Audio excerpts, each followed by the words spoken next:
जय मसीह की दोस्तों, प्रभु यीशु आपको प्यार करते हैं। आज का जो वचन है मैं आपके लिए पढ़ूंगा। अगर आप नीति वचन की पुस्तक पढ़ोगे 17:12 पढ़ोगे तो वचन कहता है, बच्चा छीनी हुई रीछनी से मिलना तो भला है, परंतु मूढ़ता में डूबे हुए मूर्ख से मिलना भला नहीं। प्रभु की स्तुति हो। यहाँ वचन मूढ़ व्यक्ति के विषय बोल रहा है कि एक मूढ़ व्यक्ति बच्चा छीनी हुई रीछनी से भी अधिक खतरनाक है। किसी ऐसी रीछनी से तो आप मिल सकते हो जिसने बच्चा छीना है, वो तो सही होगा, लेकिन अगर मूढ़ से मिलोगे तो उससे भी अधिक खतरनाक मूढ़ है। तो मूढ़ के विषय हम सब लोग जानते हैं कि मूढ़ कौन होता है। मूढ़ वो होता है जो किसी की बात नहीं मानता, वो अपनी ही बात पे आ रहता है, चाहे वो कितना भी गलत हो।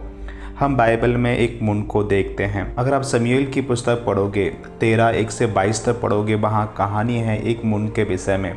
हम पढ़ते हैं कि वो वहाँ एक लड़का था, दाऊद का बेटा, और उसकी बहन थी तमार, और वचन कहता है वो अपनी बहन पे ही मोहित हो गया। और बाइबल कहती है कि उसकी बहन जब उसके पास आई तो उसकी बहन उसे मना करती रही कि आप मेरे साथ ऐसा मत कीजिए, अगर तू ऐसा करेगा तो मूढ़ गिना जाएगा।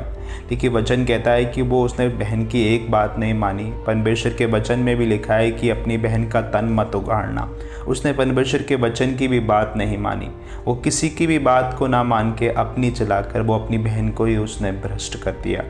मूढ़ व्यक्ति किसी भी हद तक गिर सकता है और वो कभी भी किसी की बात को नहीं मानेगा। मूढ़ व्यक्ति सोचता है कि जो मैं जानता हूँ, जो मुझे मालूम है, वो बिल्कुल सही है, चाहे वो कितना भी गलत हो। बाइबल बताती है कि मूढ़ के मन में गर्व का अंकुर है। जो मूढ़ व्यक्ति है वो उसके हृदय में अभिमान और घमंड है। वो अपने आप को सबसे बड़ा समझता है। यहाँ तक कि बाइबल के वचनों से भी, और वो उससे बड़े जितने भी ज्ञानवान बुद्धिमान लोग हैं, जितने भी पढ़े लिखे लोग हैं, जितने भी समझदार लोग हैं, वो किसी की भी बात कतई नहीं मानता है। वो किसी को भी कुछ नहीं समझता है। उसके हृदय में अभिमान है। वो अपनी बात को सबके ऊपर मांगता है। ऐसा व्यक्ति अभिमानी है और वही व्यक्ति मूढ़ है। ऐसा मूढ़ व्यक्ति बहुत खतरनाक है। वो एक बच्चा छीनी हुई रीछनी से भी अधिक खतरनाक है। तो यहाँ एक सवाल आता है, अगर हमारे परिवार में कोई ऐसा व्यक्ति हो जो मूढ़ है, जो कतई भी बात नहीं मानता है, उसको हम कैसे हैंडल करें? इसके लिए मैं आपके लिए एक वचन पढ़ूंगा। अगर आप तीतुस 3:10 पढ़ोगे तो वचन कहता है, किसी पखंडी को 1-2 बार समझा बुझाकर उससे अलग रहो। प्रभु की स्तुति हो। यहाँ वचन कह रहा है कि ऐसे व्यक्ति को 1-2 बार समझा बुझाकर उससे अलग रहो। अगर वो 1-2 बार में आपकी कोई बात मान रहा है, सुन रहा है तो ठीक है। अगर नहीं मान रहा है तो उससे आप दूरी बरतिए।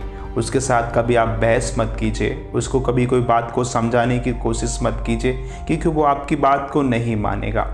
आप उसके लिए प्रार्थना कर सकते हो कि परमेश्वर उसे मनफ्राव का मन दे, उसे दीन होने के लिए अनुग्रह दे, कि ये परमेश्वर कर सकते हैं। क्योंकि बाइबल बताती है कि परमेश्वर के लिए कोई भी काम असंभव नहीं है। परमेश्वर कुछ भी कर सकते हैं। आपको प्रभु पे भरोसा रखना है कि परमेश्वर एक दिन उसके दिल को, उसके मन को बदलेंगे। आइए हम प्रार्थना करते हैं कि ऐसे लोगों से प्रभु हमें बचाए और ऐसे लोगों के साथ बातों में फंसने से बचाए।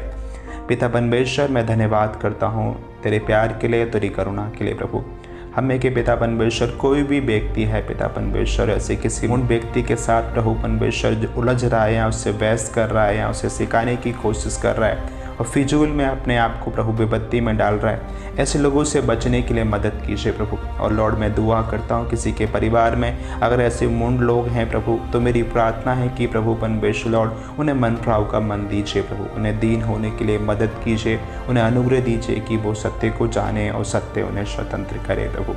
हम आपको सारा आदर महिमा देते हैं पिता, यीशु के नाम में इस प्रार्थना को मांगते हैं, आमीन।